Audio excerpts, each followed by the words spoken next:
ketemu lagi. Kita masih di review buku Parenting Detox.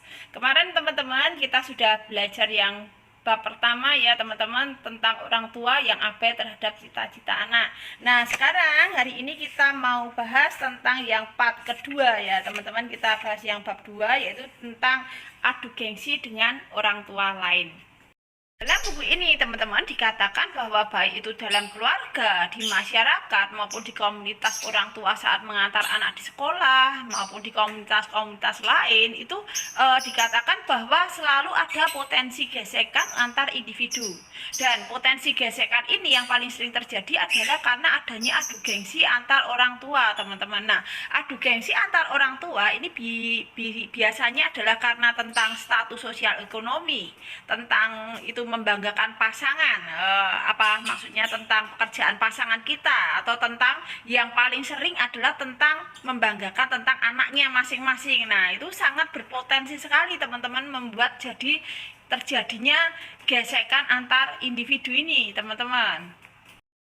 Anak-anak itu paling sering teman-teman menjadi andalan orang tua dalam adu gengsi gitu.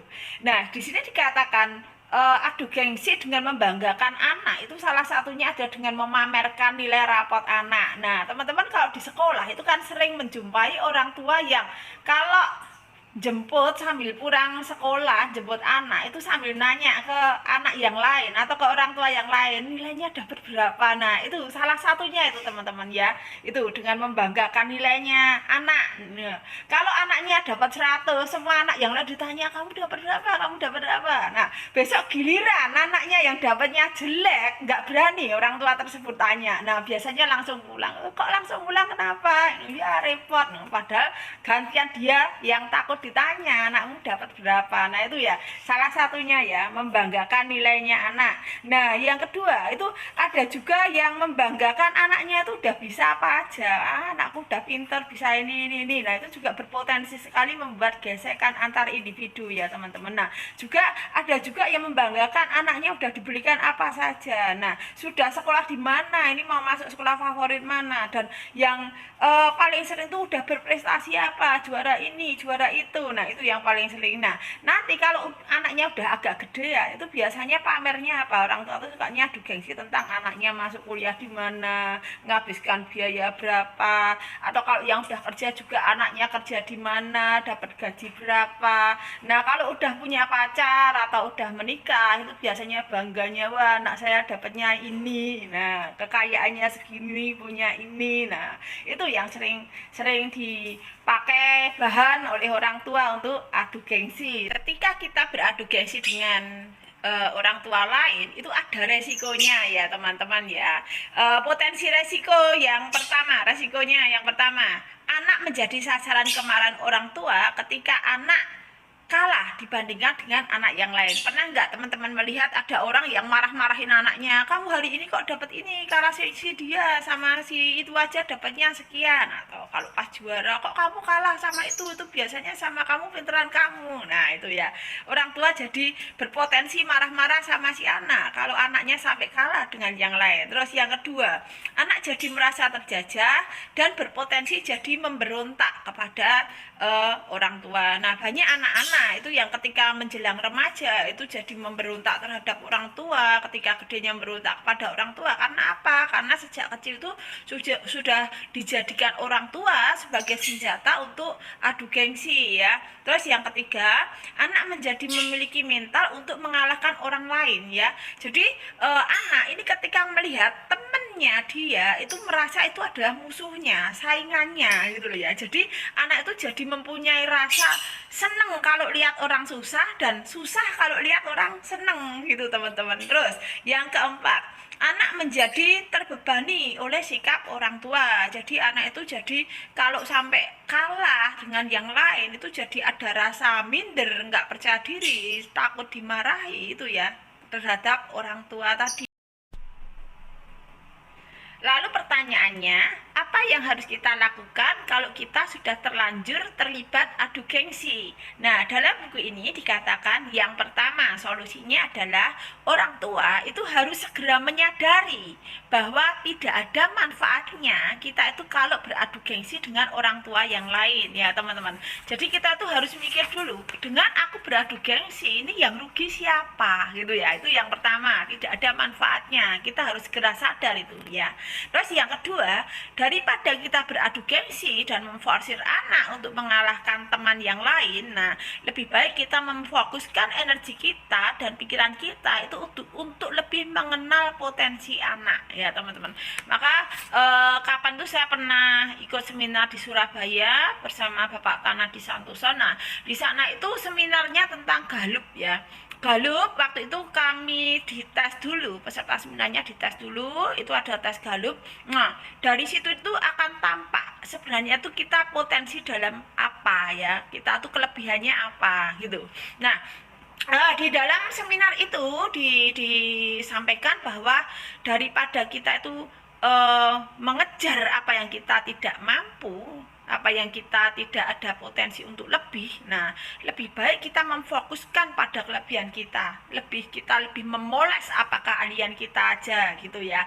Nah itu diibaratkan tuh seperti binatang gitu ya teman-teman. Ibaratnya kalau anjing nggak bisa terbang, ya udah nggak usah susah-susah belajar terbang, lebih baik fokus belajar lari, karena kalau anjing kan lebih mudah untuk lari. Nah burung itu nggak bisa lari, nah ya udah burungnya nggak usah suruh lari, tapi biar lebih mengasah bagaimana cara terbang dengan lebih terampil seperti itu. Nah sama teman-teman, terhadap anak ini solusinya adalah kita harus lebih fokus energi dan pikiran kita untuk lebih mengenali potensi anak ya.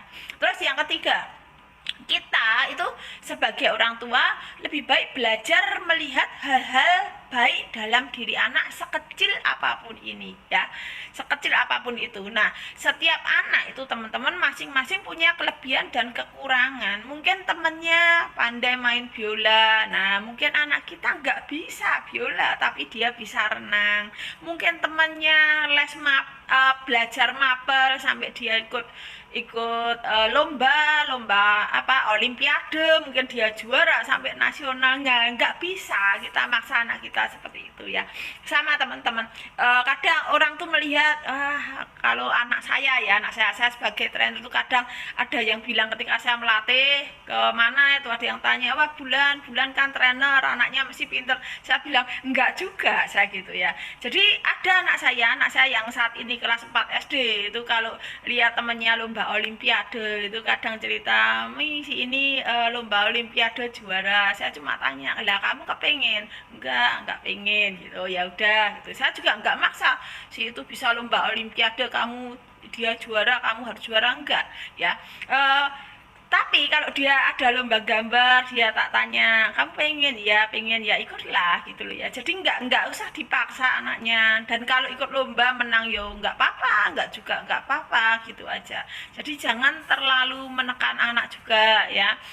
Itu terus yang keempat nanti kalau kita sudah berusaha, tadi yang pertama sudah menyadari bahwa dengan adu gengsi itu tidak ada manfaatnya. Yang kedua, saya sudah fokus energi pikiran saya untuk menggali itu anak saya itu bakatnya di mana, potensinya apa. Nah yang ketiga, aku sudah melihat hal-hal baik dalam diri anakku Bulana. Terus kok masih ada rasa seperti pengen adu gengsi terus ya Bulan ya. Nah itu yang keempat teman-teman ya. Yang keempat ini ya, berkumpullah dengan orang-orang baik dan yang positif yang tidak berpotensi adu gengsi. Jadi kalau teman-teman udah berusaha ya meminimalisir adu gengsi tadi, tapi kok tetap ada rasa seperti itu, ada potensi seperti itu, nah cut teman-teman, segeralah pindah komunitas ya, bergaulah dengan orang-orang yang tidak suka adu gengsi gitu ya. Jadi menurut buku ini itu solusinya. Jadi kita merubah lingkungan kita, carilah lingkungan yang tidak berpotensi adu gengsi. Dengan kita bisa terbebas dari adu gengsi, maka keluarga kita itu kemudian akan lebih damai, lebih sejahtera, teman-teman. Nanti cobalah teman-teman yang sudah terlanjur adu gengsi, coba bebaskan dari adu gengsi, nanti lihatlah kemajuannya. Nah, dijamin itu nanti keluarga kita itu akan lebih tentram, lebih bahagia, lebih damai gitu loh teman-teman. Karena apa? Biasa kita kalau adu gengsi itu kan tentang sosial ekonomi ya.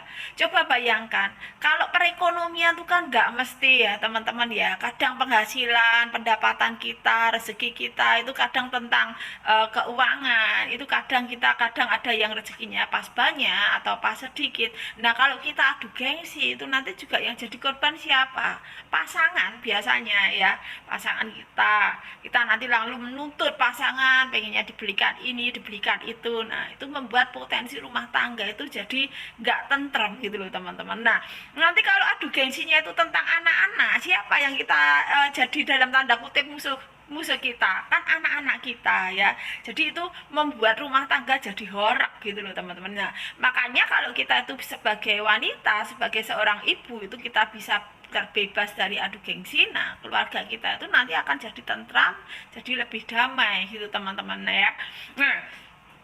Satu tips dari saya ini sebenarnya kalau saya akan melihat dari pengamatan ya, saya mengamati sehari-hari. Tips dari saya biar kita nggak terlibat dari adu gengsi sebagai seorang ibu, sebagai seorang wanita, itu marilah kita menyibukkan diri teman-teman ya, menyibukkan diri. Karena kalau kita kurang kerjaan nanti kita jadi nguker-nguker suami, kurang kerjaan jadi kita tuh nguker-nguker anak gitu loh ya. Nah daripada kita menuntut suami untuk mendapat penghasilan yang lebih banyak, mendapatkan bisa memberikan kita macam-macam hal, nah bu kita sendiri aja ya. Kalau kita merasa walah kalau gitu aja suami aku nggak bisa beli, ndak cobalah kamu bisa nggak cari sendiri gitu loh ya. Nah itu nanti akan lebih damai ketika kita merasakan oh iya begini toh tantangannya kalau kita punya bisnis, kalau punya pekerjaan itu ternyata kendalanya gini.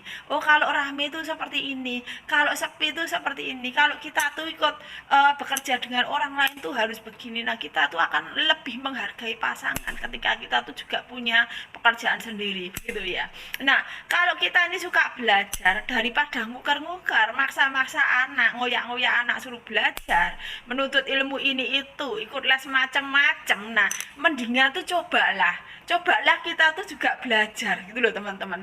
Kalau kita yang hobinya masak, coba ikut masak. Kalau kita yang punya hobi apa, cobalah belajar sesuatu yang baru, belajar atau yang sesuai hobi lama kita, atau sesuatu yang baru, belajar apapun itu. Nanti kita tuh akan merasakan oh belajar tuh seperti ini toh.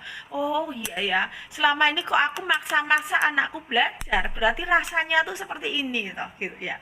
Jadi intinya kalau kita tuh mau menuntut anak atau suami kita melakukan sesuatu itu, marilah kita lihat diri kita sendiri sebagai seorang ibu, sebagai seorang istri, apakah kita juga mampu seperti itu ya. Nah dengan demikian nanti kita semoga segera terbebas dari itu tadi ya, terbebas dari salah satu pengasuhan yang toksik, yaitu adu gengsi antar orang tua ya. Demikian teman-teman.